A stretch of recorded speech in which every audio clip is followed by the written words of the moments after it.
Semasa perbahasan pada bulan Ogos tahun lepas, saya telah utarakan beberapa isu berkenaan dengan Hospital Muar yang memerlukan perhatian dan peruntukan daripada pihak kementerian untuk menjalankan kerja-kerja naik taraf. Atas jemputan saya, Yang Berhormat Menteri Kesihatan telah menjalankan lawatan kerja di Hospital Muar pada bulan Ogos tahun lepas. Semasa lawatan kerja tersebut, Yang Berhormat Menteri telah bersetuju untuk memberikan peruntukan tambahan sebanyak 1 juta untuk membuat berbagai kerja-kerja penyelenggaraan dan kerja-kerja naik taraf. Hari ini kita dapat melihat sendiri berbagai projek-projek naik taraf yang dirancangkan itu sedang giat dijalankan di Hospital Muar. Yang pertama, lobi utama hospital akan dinaik taraf. Dengan ini, ruang lobi Hospital Muar ini akan menjadi lebih besar dan lebih selesa bagi memanfaatkan pesakit-pesakit dan juga ahli-ahli keluarga sementara untuk menunggu atau berurusan di hospital.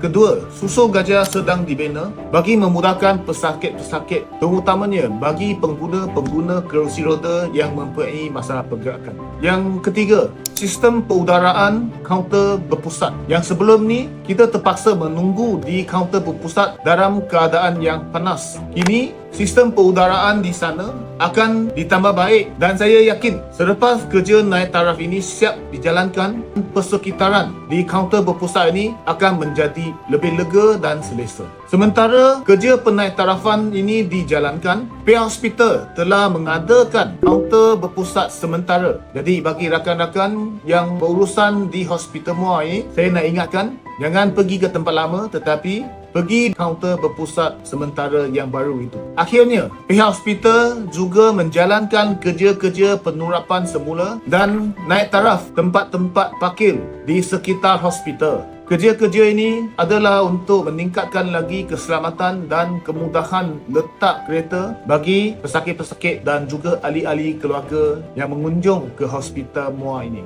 Semua penambahbaikan ini mungkin nampak kecil, tetapi kesannya sebenarnya sangat besar, terutamanya bagi mereka yang sentiasa menggunakan perkhidmatan Hospital Muar ini. Saya harap semua pihak dapat bersikap positif berkenaan dengan kerja-kerja naik taraf yang dijalankan ini. Saya faham kita tidak boleh berhenti setakat ini saja kerana masih ada banyak lagi tempat-tempat yang perlu dinaik taraf dan diperbaiki supaya perkhidmatan kesihatan awam kita sentiasa berkualiti baik. Saya juga berjanji bahawa saya akan memanfaatkan kapasiti saya sebagai ahli parlimen setempat untuk membawa lebih banyak kerja-kerja dan projek-projek naik taraf untuk Hospital Muar demi kepentingan dan kebaikan semua warga Muar yang menggunakan perkhidmatan di Hospital Muar ini. Marilah sama-sama kita buat yang terbaik untuk kampung halaman tercipta.